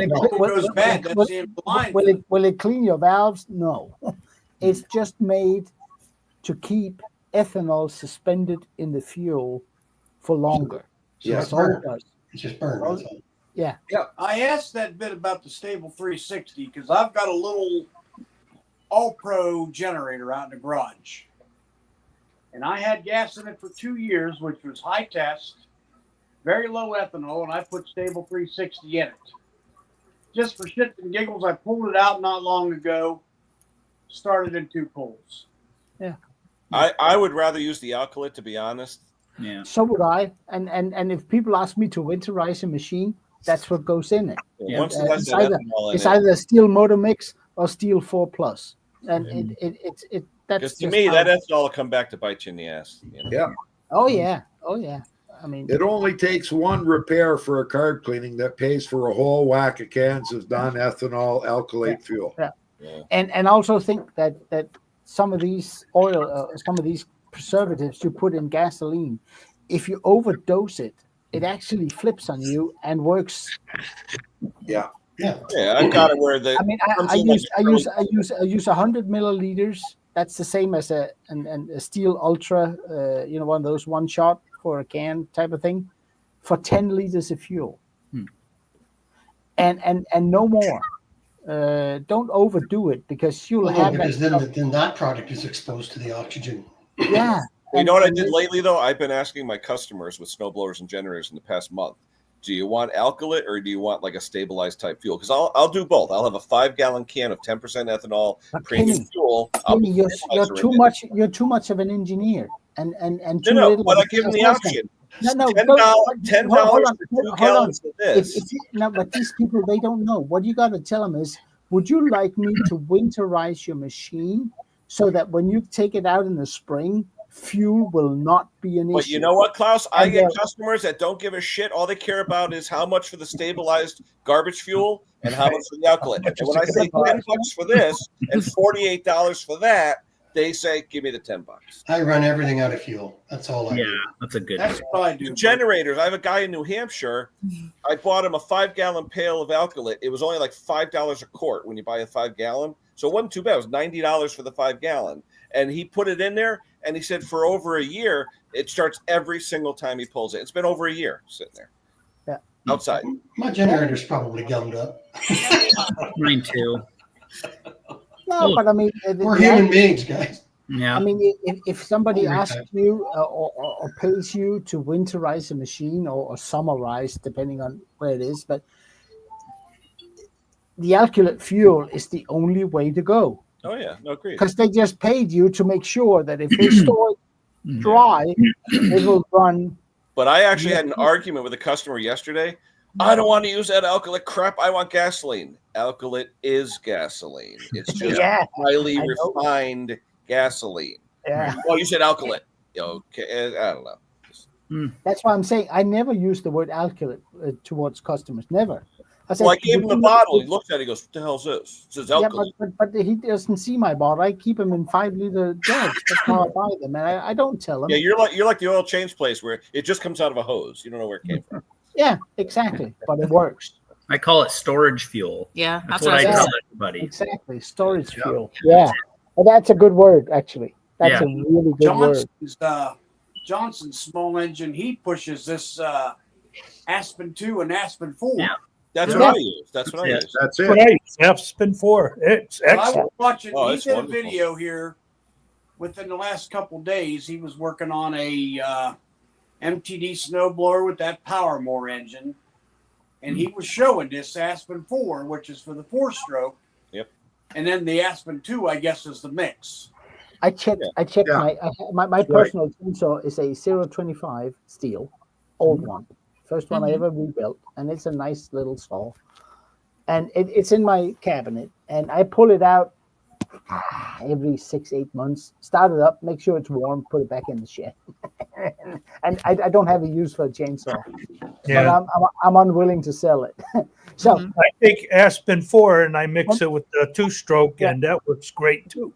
Yeah. I bought myself an early Christmas present, didn't I? The last time I did it, I got thinking, how old is the fuel in the tank? And mine, guys, were 3 years old. It still runs on it. I showed them. That's the Aspen 4 there. I bought myself an early Christmas present. Let's have a look. Christmas came early. That's my new saw for it. Wood carving? Wood carving or what? No, I think that's just a picture. Oh, okay. That's a little fast runner. I love this. Yeah. You didn't have a 201? I thought you had those. I have. Well, we just fixed some for. I hate the top Yeah, hand. but it's not like the old 200 though. You can't compare. Yeah, but it's M-tronic. Okay. Right. Yeah, love M-tronic saws. They work pretty good. Yeah. So you need a chainsaw because you're chopping up wood, right? I have a whole bunch of little stuff to do out back. We have a business chopping wood too, right? And I think, are we ordering a load? We're gonna order a load of logs, I think. Yeah, but what'll that go up to? Like maybe a 12 or 14-inch bar? What's the max on that? 16. Yeah. Oh, 16? Yeah. What's the comparable Husky, Scott? Like their arborist saws. What's the CC on that? What's What's the CC on a 201? What is What's the CC on that saw? Oh, 35. Yeah. I mean, the 435 in a Husky is like the farmer rancher grade top handle. Right. The 543 is the little Japanese built Husky. That's a nice saw. I think that one's going away. Oh, is it? I think so. What about that little Echo, Scott? That row looks like a toy. The 2711 or 2511? I can't remember the number. That's a cool saw. I like that saw. I was just working on one yesterday, actually. Really? I dropped it. Busted up pretty bad. It feels like a toy. Yeah. It is. The 201 there, is that the one that popped in it? But 14,000 RPM max? I think so, yeah. Yeah. Which one do you think is better between an MS? It's the one where you when you have your safety pants and straps and stuff. You want to make sure they're rated for that saw. Yeah. Absolutely. Right, because it's hanging off your belt. Yeah. I know, yeah, but it's so fast running. It's unbelievable. I mean, 14,000 RPMs. Yeah.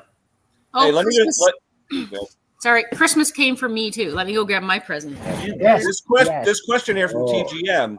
The only thing that's different, okay, I've had people come to me with their saw or with whatever, and I put in the alkylate with the 2-stroke mix, either Aspen 2 or my mix in Aspen 4, and maybe sometimes a little bit of a needle readjust. That's the only fear that they have. They come there and say, like TGM, go from one to the other. If you blow up Erica.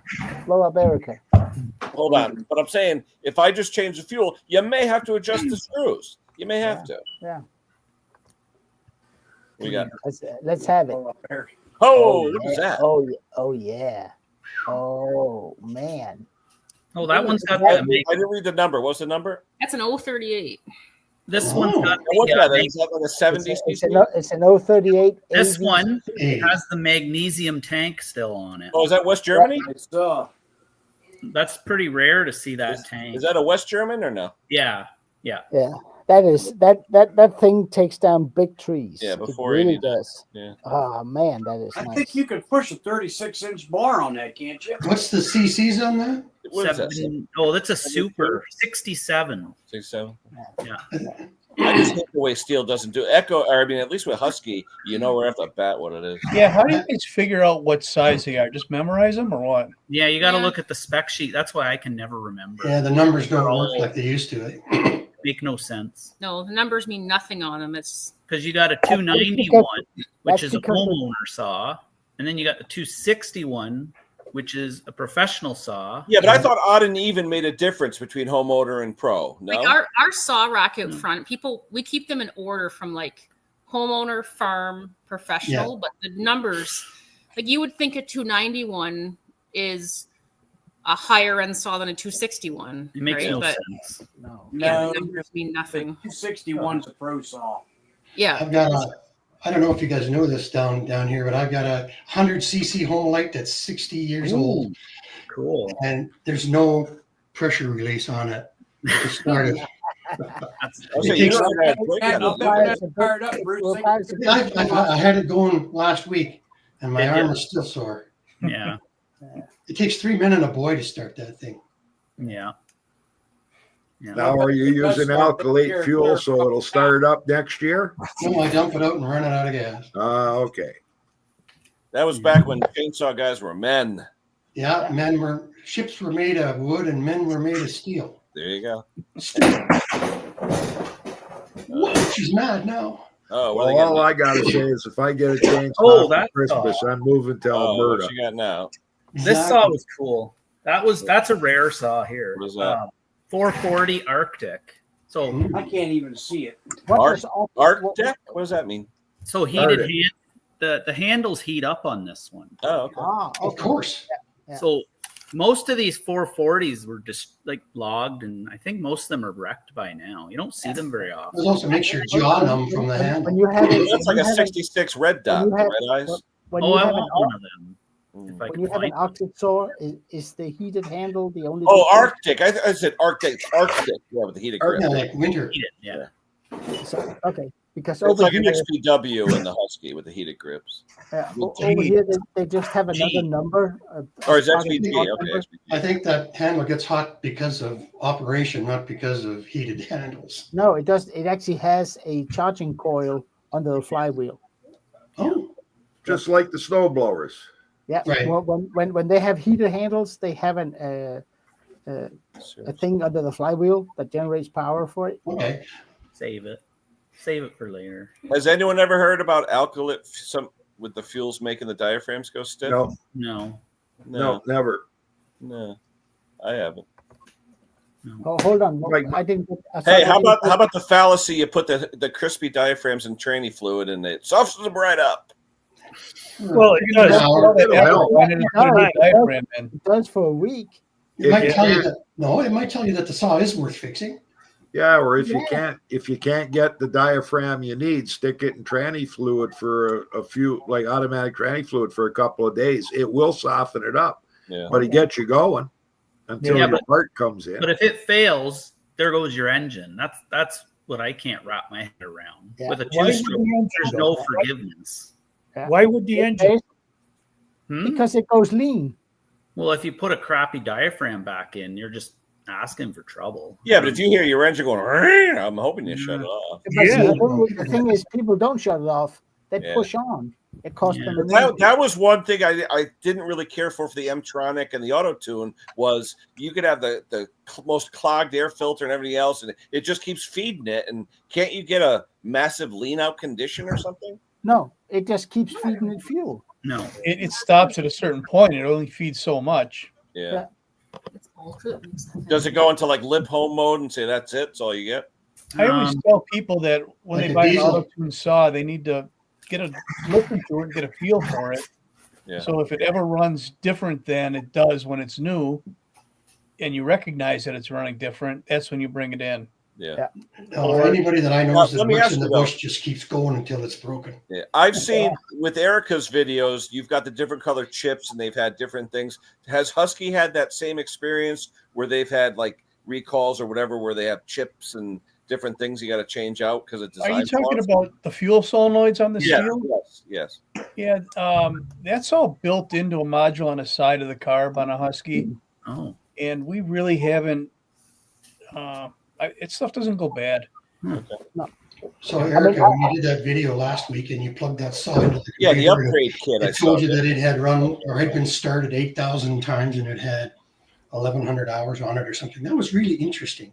Yeah. To me, like I'd never done that, so that's pretty cool. Yeah, it is. Yeah. It is kind of neat. I didn't used to always. Well, now that I'm making videos about them, I plug them all in because well, it's interesting and obviously there's people interested in seeing it. But we plugged one in this morning, didn't we? Someone came in here with like a trash 362, and what did we find on it? A couple hundred hours. Yeah, and it wouldn't keep running. And the low speed was the engine was pulling fuel back, so it knows it's over fueling for some reason. There's probably a fuel solenoid. I tried to get him to leave it, but he wouldn't. He took it with him. So North Star, Wayne taught you something? Dougie boy. Oh yeah, big there's Doug. I showed him everything he knows. If he wants to come up, there's the link. He's got to go on stream. I don't know if he's got set up for StreamYard though. Well, you just have to have a microphone and a camera and hit the link. Oh. So Scott, does your shop work on like lawn tractors, zero turns? Like you work on everything? I don't. We got a bunch of Neanderthal knuckle draggers on the other side of the shop. Whoa! No offense, Meyer. I won't want to go back to work in 9 days after that. You better hope they're not watching, Scott. Like I'm sure. No, if it's a good crew, you can talk to them like that right in front of their face. Yeah, we got a pretty good shop. Scott, now, are you specifically two-stroke, Scott, or what's your? Yeah, the two-stroke, the robotic lawnmowers, any of the battery stuff that comes in, all the Eagle crap that comes in. Yeah. And then I've got other responsibilities. I'm managing the crew that goes out and does the pesticide applications on lawns. Mm-hmm. That's another iron we got in the fire. Yeah. Small town, right? Water beds, chainsaws. I keep busy. There you go. So are you and the guys who work on it, are you guys near each other, or is the shop, are you quite a ways away from them? The room that I'm in is probably 80 by 80 or something like that. Wow. So there's one hoist in that room, and then there's a big beam in the center of it with a 2-ton crane that swings it into a couple bays. But I've got, you see how big my toolbox is. I kind of made that as a wall between me and them, and some other shelving that we put up for saws and such. But I spend a lot of time on my videos just editing out all that noise. Yeah. What's your backlog, Scott? Do you have a backlog right now if someone brought saws to you? No, right now it's pretty slow. Yeah. Everyone, was bringing in their brush cutters and such for clearing their lanes for hunting and all that. And we got through all of that rush, and now they're out hunting. This is our 9-day gun deer season started this morning. Now, did both of you? Do you guys sell any ice augers for ice fishing? We don't. Not anymore. Everyone's gone battery. Yeah. Yeah, 20 below, it's a lot easier. I didn't fix one gas-powered auger last year. Steel sells. North Star, you need to go on 2. Too much money. Steel sells something. They sell a power auger, but It's too it's much really expensive. And I think we've sold one in like 10 years. We have one of those. We rented out. The thing is a very nice tool. Yeah. A lot of the people. I had a little 2.5 horse Tecumseh. What was it called? Oh, I don't know. And all I did was clean the carburetor and put in a couple of diaphragms, and it just perks along. Yeah. Yeah. There's a lot of old Jiffies floating around. Jiffy, that's what it was. Yeah. That's the famous brand. Yeah. You see them the odd time. They're Mhm. old and they get used like once a year. Yeah, just like a generator. Doesn't usually, it's not usually good when they come Like, in. did they run like crap when they were brand new also? No, Jiffy's ran good from They what ran I like a little remember. dirt, just like a little dirt bike. Ding, ding, ding, ding, ding, ding. They don't I love run like watching that though. them. Usually they're set so rich because they're Yeah. sitting out on the lake on the ice, Yeah. and you need them set up rich. And then once you get them running and they warm up, they're too rich. Mhm. There's a good candidate for canned fuel right there is Yeah. an ice auger. I love watching those guys out in Wisconsin like push their house out into the middle of this big Right. lake. You know, Yeah. Grumpy old men. Wayne, That's it. that's way. Which one's that? Kinetics? Now, are you getting it now? Are you selling that? yeah, we sell it. We get it from Power Source, same as Yeah. you. How much a liter? What are you getting for it?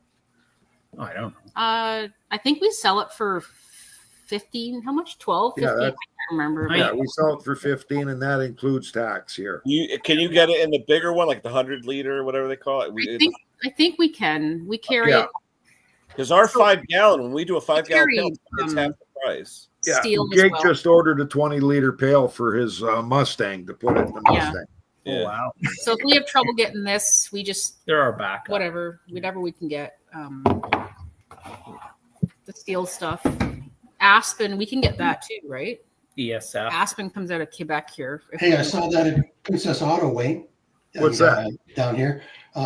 Premix fuel. The Kinetics I don't remember. or the Aspen? I think it was Kinetics. Yeah, because I haven't seen it in St. Yeah, I always see it Catherine's, at is our dealers. closest Princess Auto. The box stores only have like VP and True Fuel and all that Yeah. stuff. You got to go to a Oh, yeah, it was True Fuel. Now, have you ever seen VP burn compared to the other stuff? Have Clean. you ever watched it? Burns clean. Yeah. No, Well, not the VP. VP is like 100 octane though. Yeah, The that's V- It's That's like the regular reason. fuel. What's that guy? Dirt Gednick or whatever it is? He did a video where Stanley, he put a the dirt cap full monkey? of the VP and he compared it to the Aspen, and the VP was burning with more carbon than regular pump fuel. Yeah. The VP Racing 4-stroke, and I think the two. Right, But right. over at Canadian Tire, that's one of the ethanol-free canned fuels they sell. But that it was almost 19 or 20 bucks a can plus Yeah. tax. Well, because the high octane, we used to sell the Cam 2 race gas by me. It was 103 octane, but you try and pull start something with 103, you're there all day. Wayne, you and see we're getting a GST break Oh yeah. Yeah. for Christmas. Oh, it's I all heard. over the place. Merry Thanks. Christmas. Yeah. 22 things out of a store. Tax break in Canada. What I want is I don't want the carbon tax anymore. They're gonna let us keep a little bit of our money. Yeah. Where's And that, it, would Bruce? be, and it would be nice if they would go back to the Flow. GST only and not the HST and go back to 7% instead of 13. Am I too close, Wayne? Flow. Yeah, Yeah, never heard clean of that. flow. Clean flow. Clean Flow. Yeah, that's the stuff that I- that's my car cleaning stuff. Same company. The thing with racing products, Yes, no. they usually require a certain amount of RPM. Just to let you know. So it works right. Give me 2 minutes.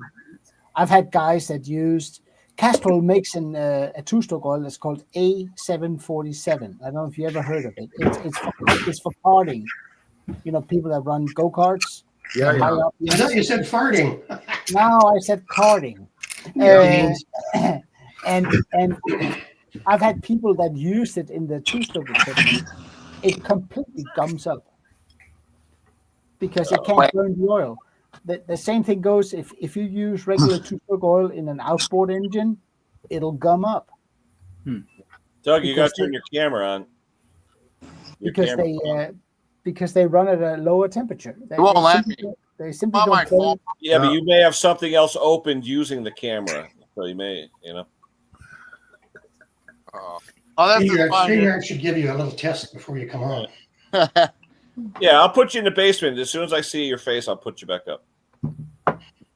Wayne, have you had any snow yet? Any flurries? No. Us neither. I think that this week or next weekend, maybe. I see a day they're calling for 5 to 10 centimeters, but it's about a week away, so we'll see. Well, I know on the other side of the lake in the States, they're supposed to be getting like 12 inches Thursday coming up. 12 inches. I don't know what we're going to get if we're going to get any here. 12 I might be able to use my leaf blower to get New Jersey, the Pittsburgh area, there's some kind of a cold stream moving down on the southern side of Lake Ontario, like there's the U.S. side. Okay.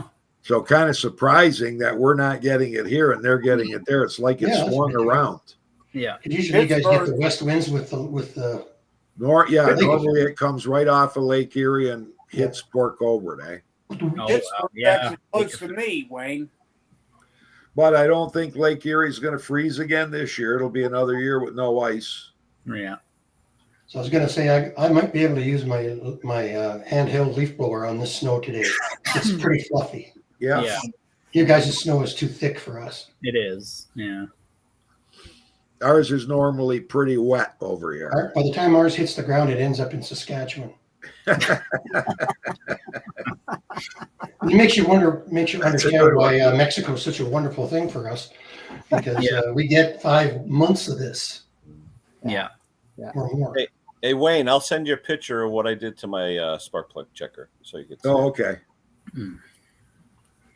But all right, we're coming up on 2 hours, so we're going to end in a few minutes. What we do, Scott, just so you know, when we end the live stream, it goes gray, and then we're still here, but we can swear and do what we want because we're not broadcasting. Sounds like a plan. It's a wild party. No holes barred, and that's it. It's going to get wild. I'm swearing. Everybody stay dressed. Yeah, right. Oh. Wayne. Anyway, all right. It's almost 2 hours, so I'm going to end it now. So everybody out there, thank you so much. Yeah. We got Hank, and we got Klaus. We got Brett is somewhere over there. We got Steve said hello. That's nice. We got Scott and Tyler. So everybody out there, if we don't talk to you during the week, I don't know if I'm going to do a turkey holiday 2-stroke something live. Who knows? Who knows what happens? 2-stroke Anyway, turkey. All right. if I don't see anybody till then, have a great Thanksgiving here in the States, and we enjoy have your weekend, guys. Friday off because of the holiday. So I know I'm busy. Happy Thanksgiving. So happy Thanksgiving, everybody. We'll talk to you next week. Bye.